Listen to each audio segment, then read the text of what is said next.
Welcome to Recovery Inspired Hope. We're back for part 2 with Sonia Johnson. So excited today. We are about to get down and dirty. We are about to talk to you about the crazy places that addiction brings you, the downward spiral, and everything involved in it. And then we're going to show you the powerful climb into the world of recovery, because truly you cannot know how powerful that climb is into recovery until you've seen all the craziness that we've been in our addiction. Sonia, thank you so much for coming back and hanging out with us. Absolutely. Thank you for having me again.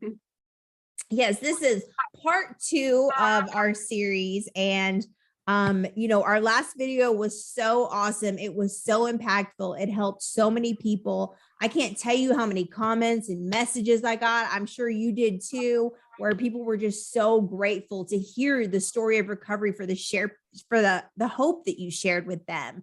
So that is awesome. So here we are again.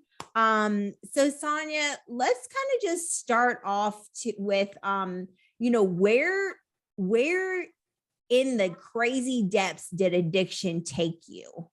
Yeah. So just to give you a little kind of backstory, my addiction started very young. It progressed over the years. There's not a single thing that I tried that I didn't become addicted to, from alcohol to crack to meth to hair, all of it. Everything I ever put in my body, I became addicted to.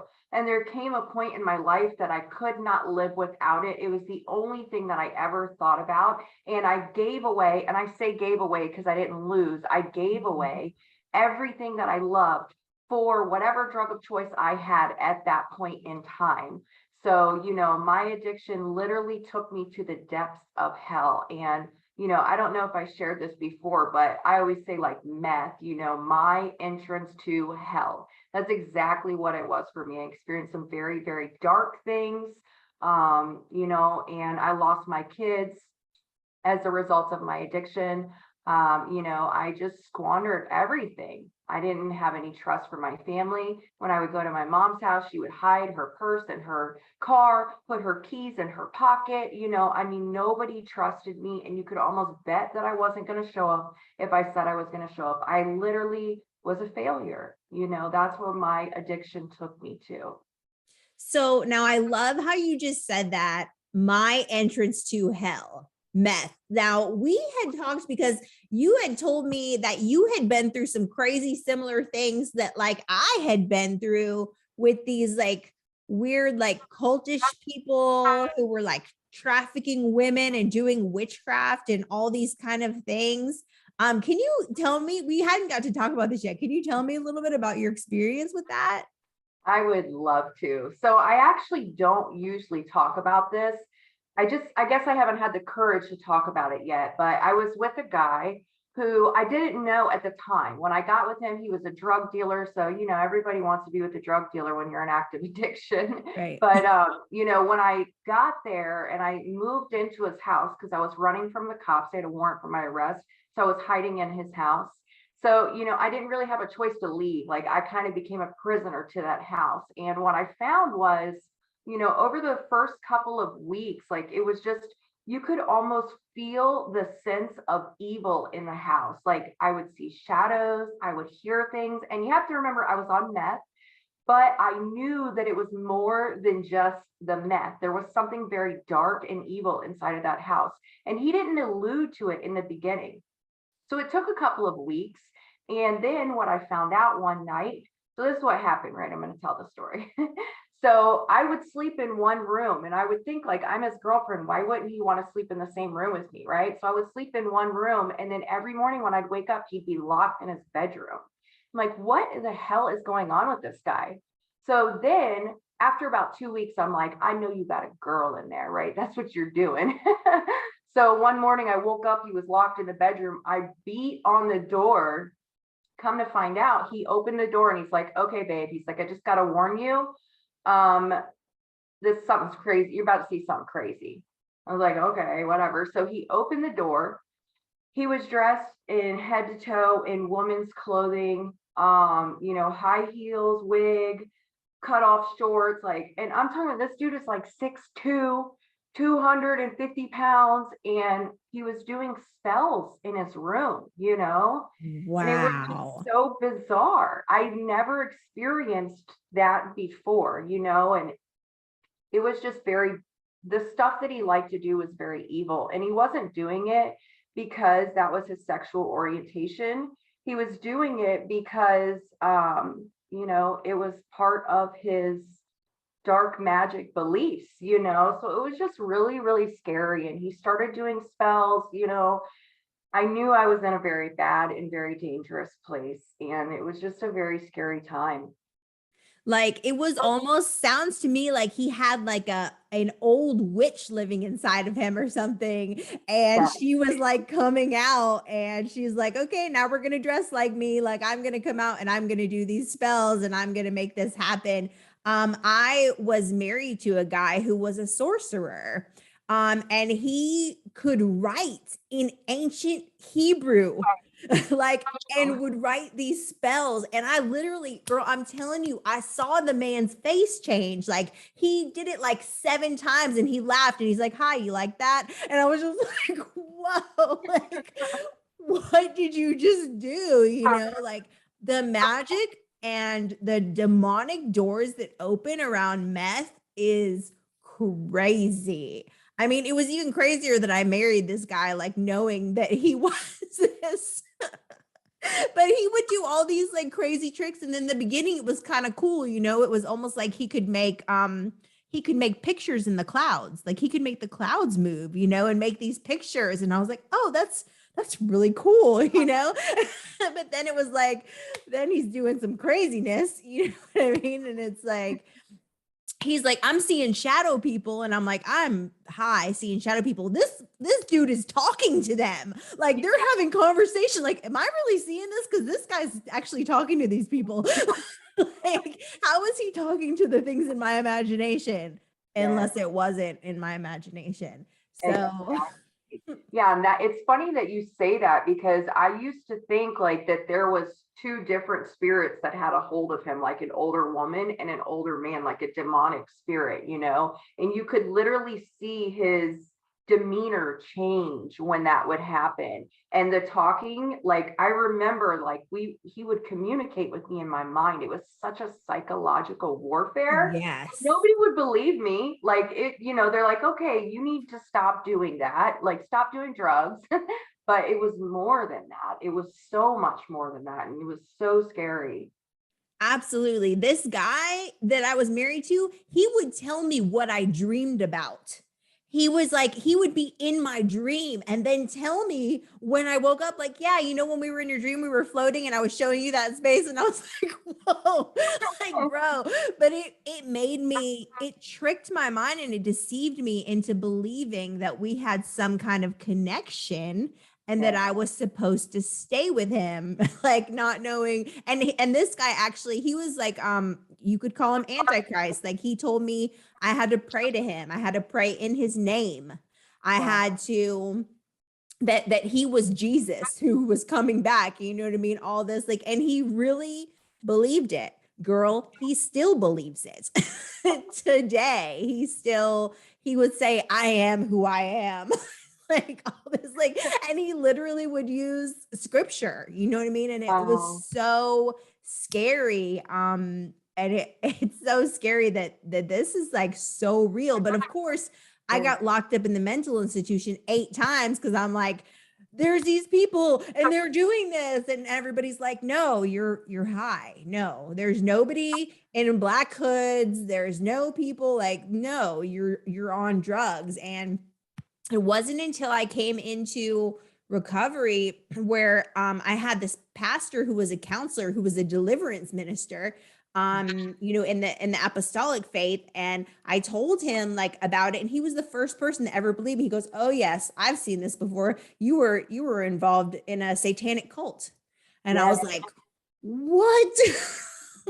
That's exactly what it was. And he would never tell me that he was a Satanist, but he was, because he was the God, right?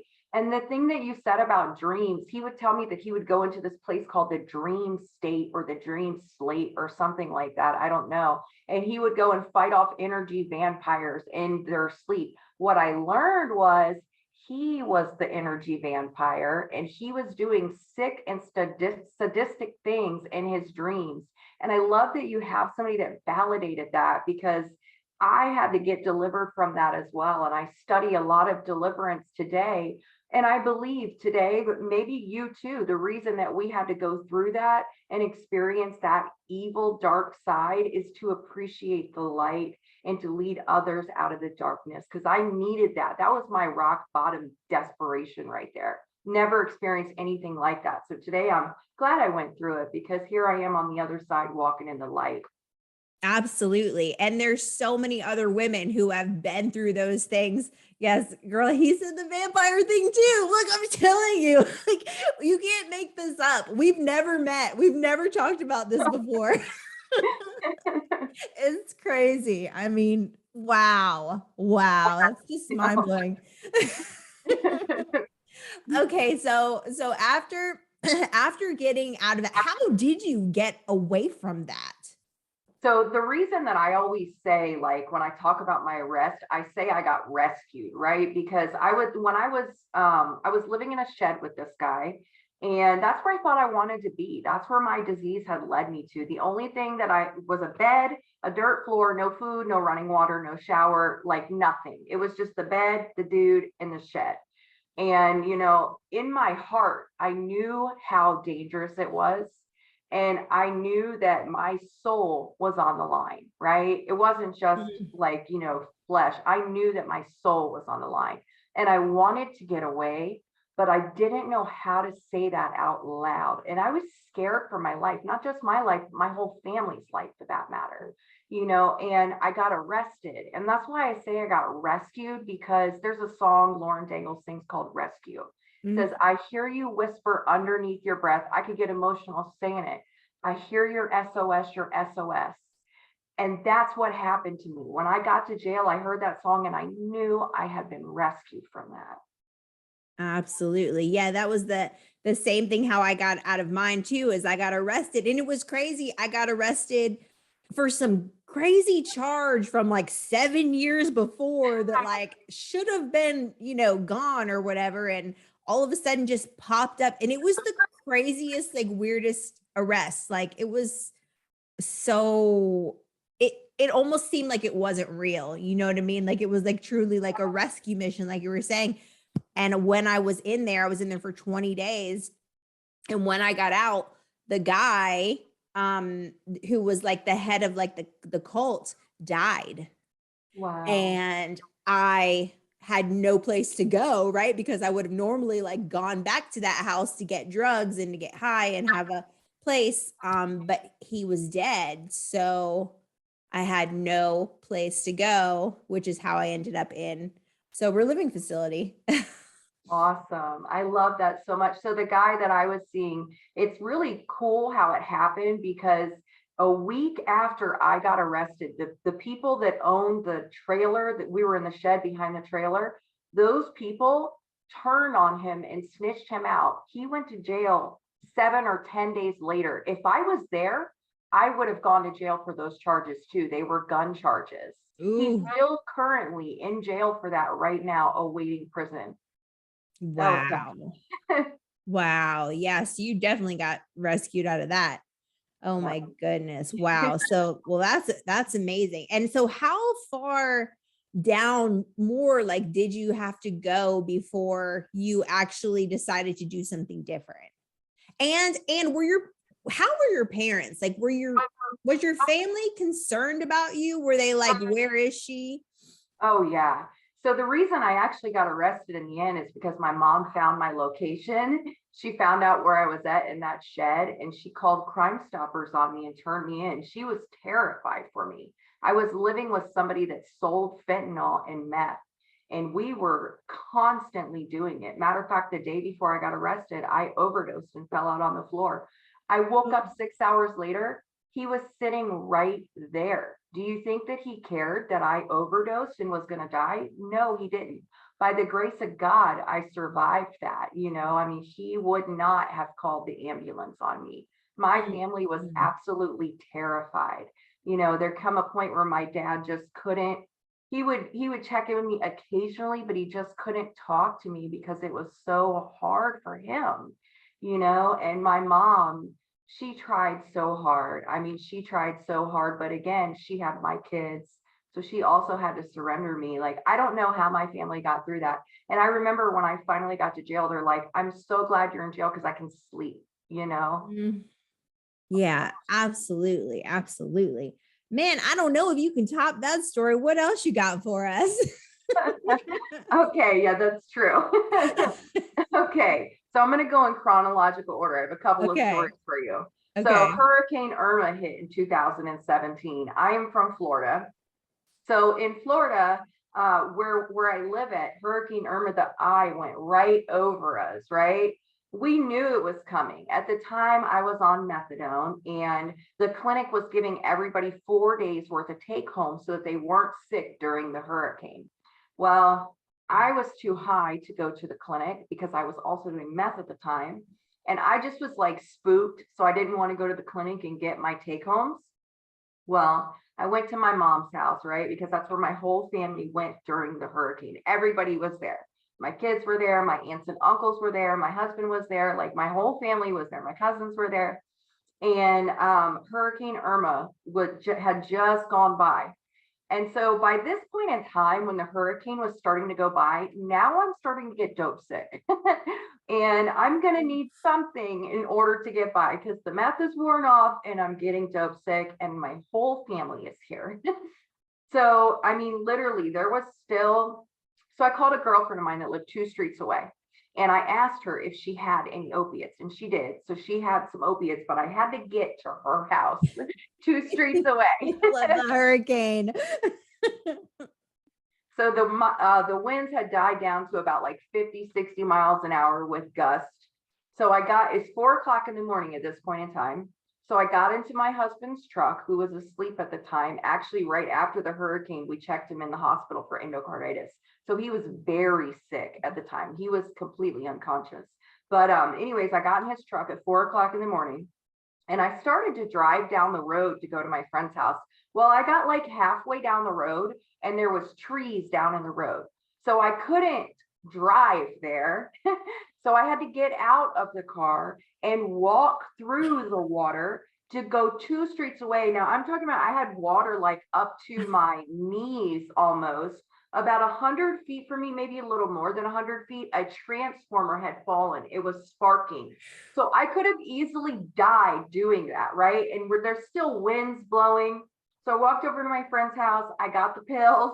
I came back to the house, and I like to kind of reference that story. And the reason why is because if I was willing to go out in a fucking hurricane to get dope, then I got to be willing to do that kind of energy for my recovery. If I could do the hurricane, I could do anything for my recovery. Yes, that's exactly what I was thinking. Girl, you be going to any length. We just going to any length. It don't even matter. Like, whatever we got to do, we got to do. And for sure, that is how you have to chase your recovery. Like, for me, I had to chase my recovery harder than I chased any Roxy, because Roxy's was like the love of my life. so I had to chase my recovery harder than I chased Roxy's. And I did that with my faith too, just chase it, push, obsess over it, like, have it be in every single like strand of your fiber of your DNA, and that's just how you have to do it. You have to be so intentional with it.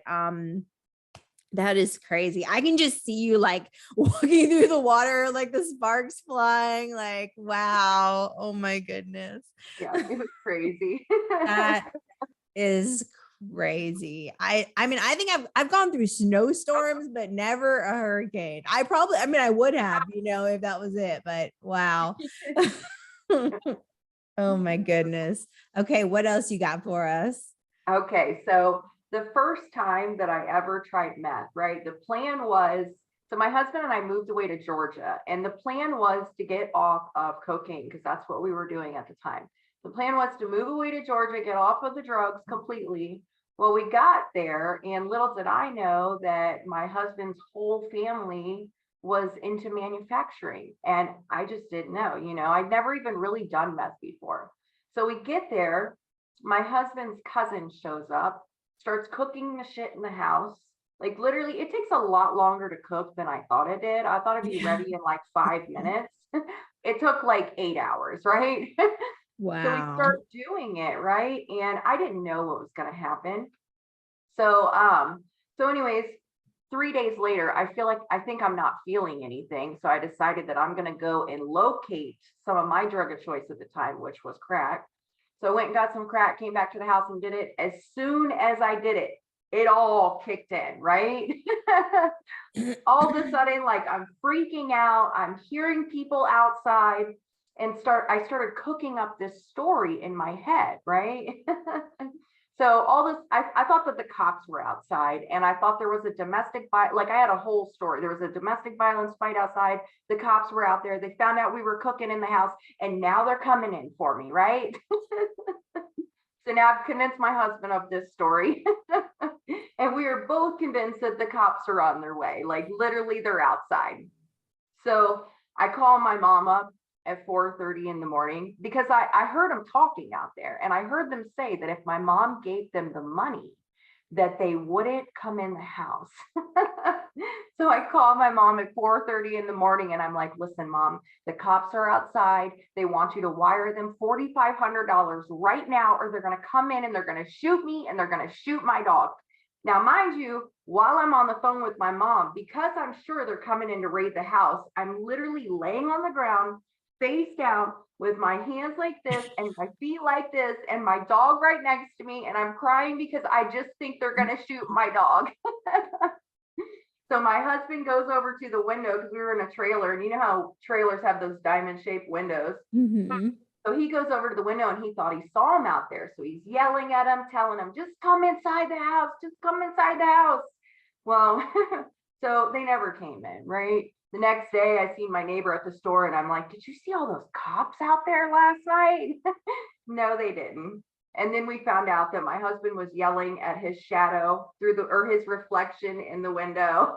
None of it was true. There was no cops. I just lost my freaking mind and involved my mom and stayed on the floor for 8 hours. And that was my first experience with that one.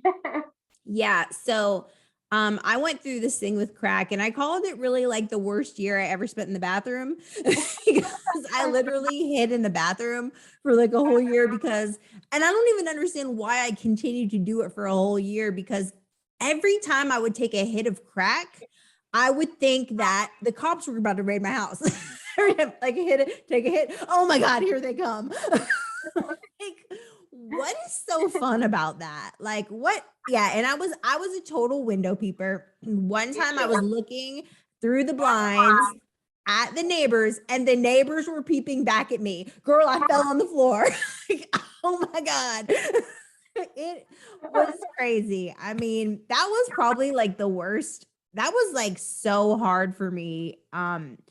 Crack was like, it was so, and it also like, I feel like that like brought me to like the fastest bottom. Like went from like we lived in Riverview, Florida at the time. Me, baby daddy, had our son, had a house on the water, had, a car, he had a good job. I had a good job. And like less than a year, it was like, bam, like everything's like gone. I mean, everything just took me down to this like terrible depth. And then just like the mental of it, you know what I mean? Like, why do I like this? Like all it does is make me crazy, And then I'd be telling people like, the cops are coming, like, shut up. Like, you're such a buzzkill. Yeah, I went through stages too, of my addiction, like so many different stages. For each drug, like it was like, yeah, this one's not serving me anymore. So now I'm going to go, I went from crack to pain pills. I was like, oh, I can actually function on this. Like I can go to work and I can like do things, But that's how everything went. It was like from one to the next, to the next, to the next. Yeah. And just, which one was able to like serve me better. But man, those pain pills, I mean, going from like crack, like that was such a mental, it was like me at 2 o'clock in the morning, like, I'm not calling the guy. I'm not calling, because like for me, all I had to do, I say all I had to do, I just had to go spend the night with the drug dealer, right? And he would give me like an 8 ball of crack, and it's like it was so hard for me to like convince myself that I should just stay at home and not go out there. So it was almost like I had to have like another crutch to go Mhm. to. I did not know how to just stop everything. Yeah, I agree. I think that crack is the most mentally obsessive one. Like you're Mhm. willing to go to any lengths, and it consumes your mind so much that you have to do whatever you have to do. It runs out the quickest, and I felt the same way too. Like I didn't enjoy it, but I did it anyways. Like it had the biggest grip on me at the time. And one day I did it and it scared me so bad that I never touched it again. 8 years I did it. And then one day I did it. I thought I was going to die and I never touched it again. Of course, I substituted, went to a different one then, but Mhm. yeah. Yeah, and that it really affected like that's where like most of my teeth broke and everything, like all my teeth. Um, I remember I was yellow. Like Yeah. it made me like yellow. Like my family's like, why are you yellow? What's wrong with you? And I'm like, don't even care. Like, don't shower, don't take care of yourself, don't eat, don't nothing. Mhm. Yeah, that was so terrible. Yeah. Man, what else you got for us? Anything? Okay. I got one more story. Okay. Yeah. Okay. So I was on probation, right? And let me just like disclaimer this story, but I absolutely love my probation officer. I am so grateful for that man. So he got to see the full turnaround. Like when I first was ordered to probation, I started with him, right? He also violated me a couple times. But anyways, so one day I'm going to probation and I was like always falsifying drug tests. I would put the pee up inside of me and then I would go to probation and I would pop the top. The pee would come out. I'd pass the test.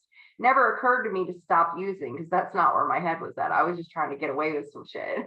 Mhm. So I go to probation in one day and my mom had already called the guy and told him because they were in fear for my life, told him that I was going to be falsifying the drug test. So I get to his office, right? Now, mind you, I'm on probation for smuggling contraband into a detention facility along with some other, narcotic charges. So anyway, so I go to the probation office and this time when I did it, like I had a whole system where I would put it in a bottle, put aluminum foil over the top, wrap it with a rubber band, and then I would go in there, stick my finger through it and it would come out, everything was golden, right? Well, this time I kind of switched up on my system and I decided to use an Aveeno travel bottle, which has a pop top lid. So anyways, so I get to the probation office and probation was hip to my game, right? So the lady goes in there to the drug test room with me. She kneels all the way down where her eye level is literally on my hoo-ha. So I'm like really nervous, right? Because they ain't never done Very awkward. So awkward. that. So I pop the top on the lid and nothing comes out of the bottle. I'm like, oh my God, I was freaking out. And I'm like, I guess I can't pee. I'm so sorry. It was 4:55 in the afternoon. So I was hoping they would give me till the next day. And that's what they started to talk about. Well, then I stood up, pulled my pants up, and all the pee come out on my pants, right? So now I'm in pissy pants, but I can't show it because I'm trying to play cool, right? Because I don't want them to know about this fake pee inside of me. So he's like, well, just come back to my office for a minute. We're going to talk and then we'll bring you back in tomorrow. So I go back in the office and little did I know, I probably looked really high, I'm guessing. But little did I know that if you're on felony probation, they have the right to search you and your belongings at any point in time, especially if you bring them into the probation office. So he's like, we're just going to search your purse real quick. And as long as there's nothing in there, you're good to go.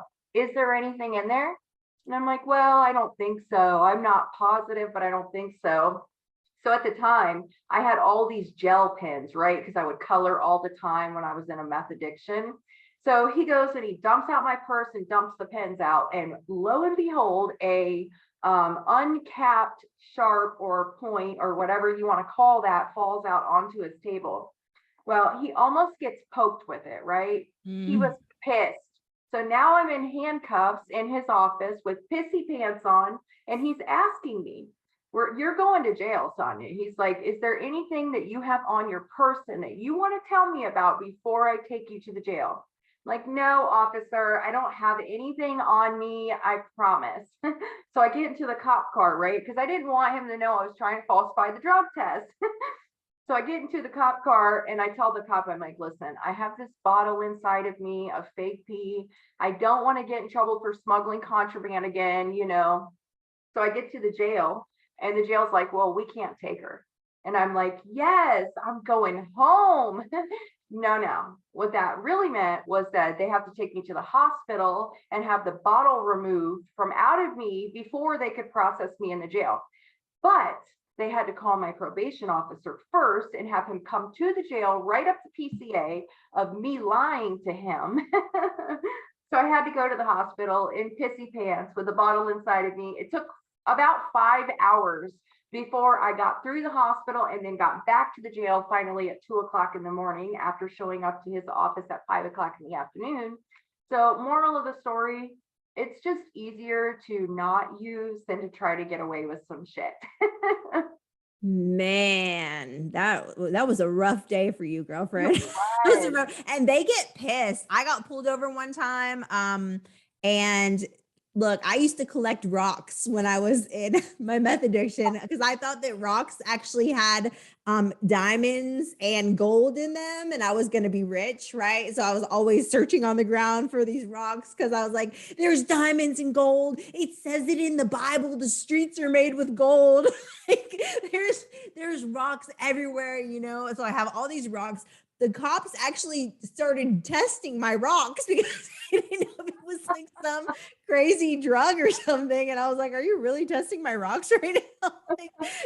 But they found I had a sharp also in there. And yeah, and the cap came off it and they were pissed. They were like, Yeah. you could have stuck me with this. And I was like, that's for my diabetic friend. Okay. Like you can't do anything with that, you know? But man, that was rough. Yeah. Probation was like hard. Yeah. And it was like, man, I remember I got out of jail.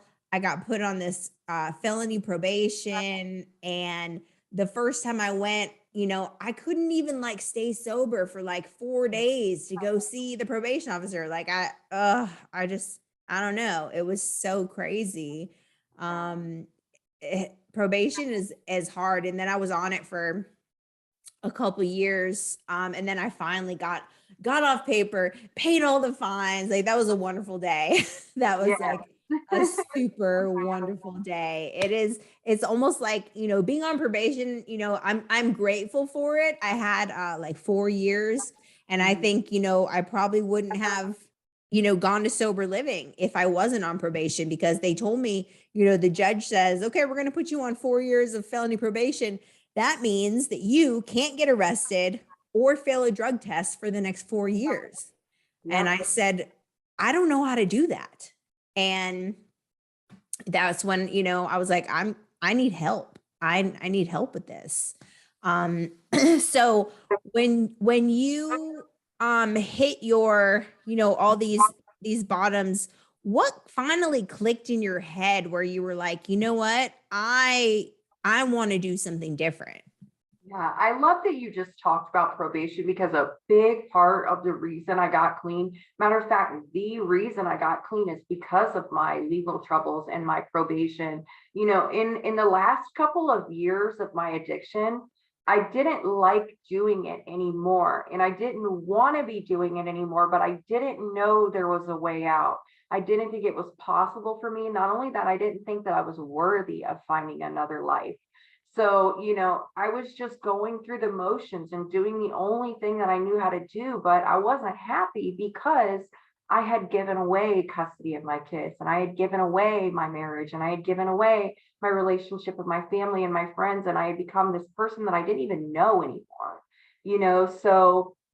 So that's what happened. Like when I went to jail, that same probation officer that I got caught looking stupid in his office is who I got when I got out of treatment. I went to jail finally on my last violation, got court ordered to treatment, followed by a year of community control, which is house arrest. It's house arrest without a bracelet. And you have to report where you are every second of every day. So you have to report twice a week, once a week, 2 drug tests a week. It's very intensive probation, right? And then I had another year of regular drug offender after that. So, when I got out of treatment and I went back to probation, I also went to sober living because that was the only way that I was going to be able to do this. Like I could not have done this on my own. And, I got to know my probation officer every week when I would go to check in. And he wanted me to do well, but he wasn't going to put up with my bullshit if I wasn't. And I'm grateful for that because I really believe like being on community control, reporting where I was every hour of every day, that taught me how to show up and how to be dependable. And it gave me accountability because in the beginning, I didn't know that I really wanted to stay clean. I just didn't want to go to prison and I wanted to get my kids back. But did I think that I would live this way forever? I don't think so, So that gave me the accountability to when I finally got off of all that, my life had gotten so much better and I didn't want to throw it away. So I really think like that was what changed my life. Yeah. And I love how you said that too, because that was, me too. Like when I came in like bitter, resentful. I wanted to get a job, take my kids away from my mom, not have to talk to my family ever again. And I was going to get an apartment and I was going to show everybody that I didn't need them, like all this like ego, pride, bitterness. And what happened, same, my life got so good.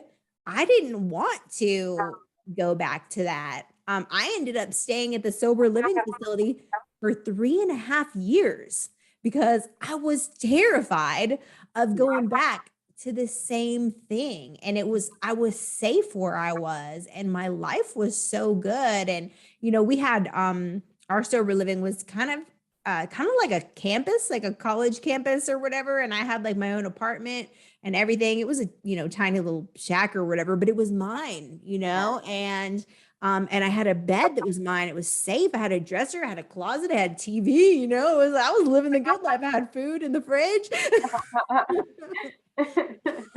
Yeah, there's something to be said about that though. Like when you have your own space and you're paying your own rent and you're Yes. working and you're to the best of your ability being a good person, like that makes me feel so good, and I think that's how I built my self-esteem back up, was just by being that person that I'd never been before. Absolutely. And to go from, hiding in a shed with the guy doing, that man was going to sacrifice you, girlfriend. I'm telling you. Yes.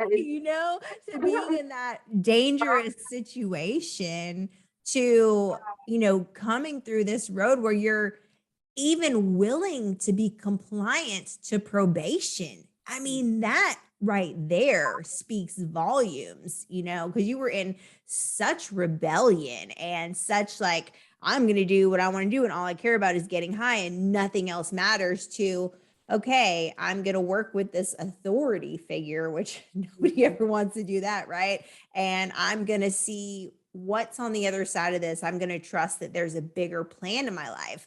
And there was such a bigger plan for your life, because now you have, you like touch the hearts of so many people.